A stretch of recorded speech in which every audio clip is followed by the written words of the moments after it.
দিন দিন drop shipping ব্যবসা এবং ব্যবসায়ের সংখ্যা বেড়েই চলেছে।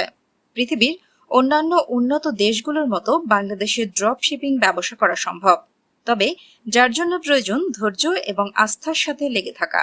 আমাদের দেশে অনেকেই ড্রপ শিপিং ব্যবসা করতে এসে শেষ পর্যন্ত টিকে থাকতে পারে না, কারণ শুরুর দিকের লোকসান এবং কম্পিটিশন দেখেই অনেকেই হার মেনে নেয়।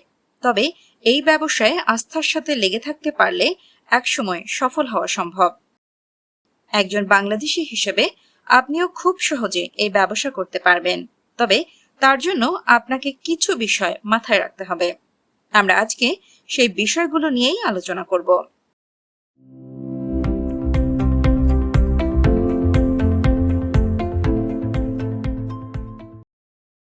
আপনার ব্যবসা নিবন্ধন করুন।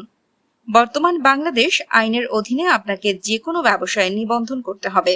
নিবন্ধন ব্যতীত আপনি বাংলাদেশে কোনো প্রকার ব্যবসা বৈধভাবে করতে পারবেন না। একটি চলতি অ্যাকাউন্ট খুলুন। আপনি এখানে অর্থ উপার্জন করতে এসেছেন, সুতরাং পরবর্তী পদক্ষেপটি হলো বাংলাদেশের যে কোনো ব্যাংকের সাথে একটি চলতি অ্যাকাউন্ট খুলতে হবে।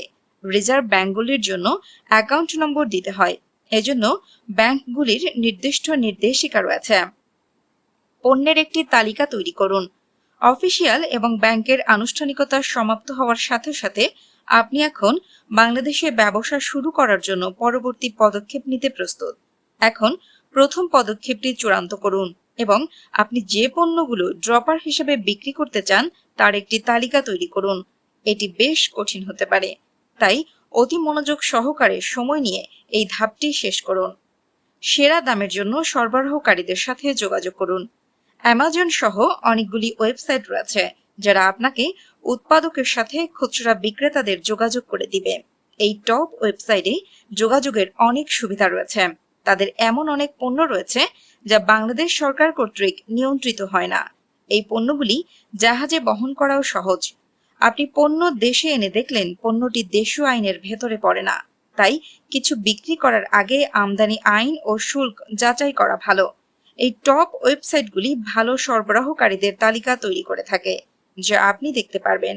সুতরাং সরবরাহকারীরা আপনার পণ্যগুলি নিয়ে পালিয়ে যাওয়ার বা নিম্নমানের পণ্য বিতরণের সম্ভাবনা কম। বিক্রয় মূল্য নির্ধারণ করুন। আপনি যে পণ্যটি বিক্রয় করছেন তার একটি বিক্রয় মূল্য নির্ধারণ করুন। পাশাপাশি আমাদের দেশে সেই পণ্যটির চাহিদা কেমন তা খুঁজে বের করার চেষ্টা করুন।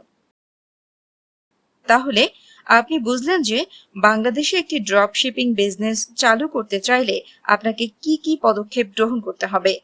ড্রপ শিপিং নিজে আপনার কোনো প্রশ্ন থাকে তা আমাদের কমেন্ট করে জানান। বিভিন্ন ইনকাম সোর্স সম্পর্কে জানতে আমাদের চ্যানেলটি সাবস্ক্রাইব করুন এবং ফেসবুক পেজটি লাইক করুন। ধন্যবাদ।